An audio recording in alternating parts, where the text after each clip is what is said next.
It was just last year, ladies and gentlemen, where we saw this shocking footage of this teenager chase this para down and knock her to the ground, and in doing so gave her a concussion and knocked her unconscious. And as she lay still on the ground, this teenager continues to assault her. And all of this was because it was perceived by the student that this para was going to confiscate his Nintendo Switch. Now, the para, there was some misinformation out there last year. She did not, she's very smart, she did not confiscate his Nintendo Switch. That never happened, but the student got it in his head that she was going to confiscate the Nintendo Switch. And that's why he acted in the way that he did. So thankfully today that the para is in a better place, but as you can imagine, that is something that you do not easily forget. And we just wish her nothing but the best.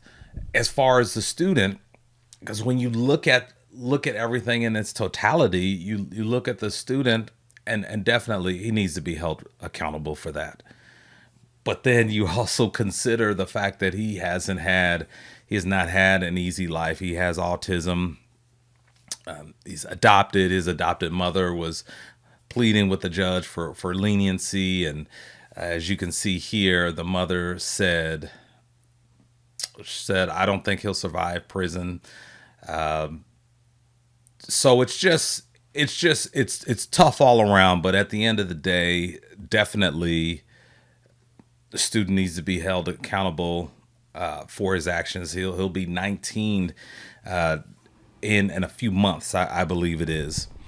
So he was facing up to 30 years in prison, and it just came down. The decision was made that he's going to do 5 years in prison for his actions here.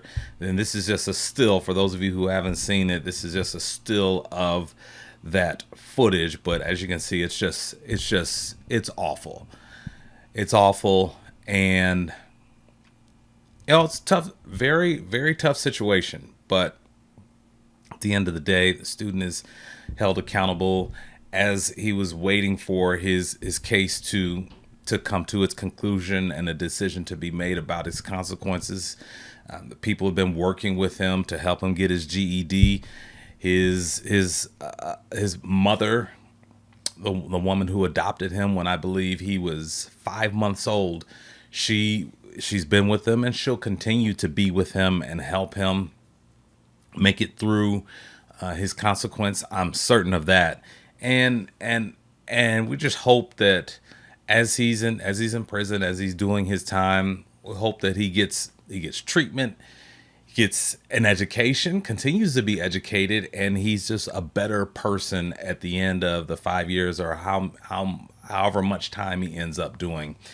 But I want to say this as well, especially to new teachers. Now, it doesn't necessarily apply to this situation because the para did not take his Nintendo Switch.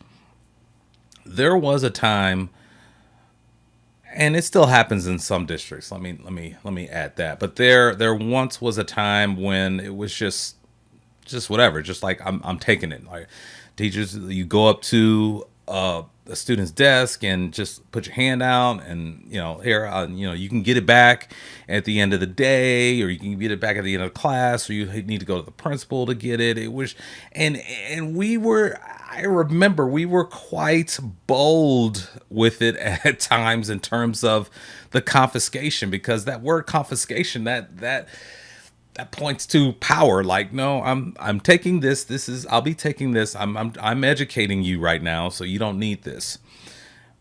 We are not in that time anymore, ladies and gentlemen. And definitely, you younger teachers, new teachers, you need to be very, very careful about putting your hands on these devices. I would advise you never, ever, ever do not touch kids' cell phones. If you have to address it with the parents. get the principal involved. But my advice to you is do not put your hands on these devices. The nowadays the kids are just, they're far too attached to them. They cost a lot of money. You just never know if something happens. Someone goes into your room and takes it. Then you have to wonder, is the principal going to back me up? If they don't, then you're on the hook. So my suggestion is don't mess with their devices, because you just never know. They're just the attachment that these students have to their devices. It's just like that. That's why this happened. That's what the student perceived that the para was going to take his Switch. He perceived that he was going to be without his Switch. So my advice is, and if you want them to surrender it, let it be their decision. Let it be them. They have to go up and they have to, I've seen this with teachers before. They have to put their phone in a location where everyone in the room can see it, where everyone can't easily get to, but everyone can see it, just out of concern for theft. But again, I want you to be careful. Be careful with students' phones, switches, anything of that nature. It's just, things are different now. Things are different now, and I get it. Is definitely frustrating when you're trying to teach them. I'm trying to help you. I'm trying to serve you, and you're not paying attention to me because of that device. But again, get the parents involved, get administration involved. But that would be my suggestion. Do not take the devices. So that's a top story on birdlinks.com right now. You can learn more about that story and others. Just check it out at birdlinks.com.